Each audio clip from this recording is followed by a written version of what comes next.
How to install Startup Show on your Firestick.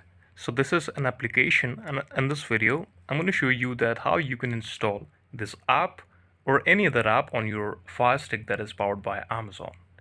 So first step is first turn on your Firestick device and enter the home screen. Notice the search icon on the top left of the screen. Click there and now search by typing Startup Show in the search bar. That is your app, and whatever app you want to download, you just have to search that from here like you do on the Play Store. Now, after searching, you will see several results will be displayed in front of you. You have to click on the download button to download this Startup Show app on your device and wait for some time to install it. Now go to your apps and channel section from your device and access to the desired app from there.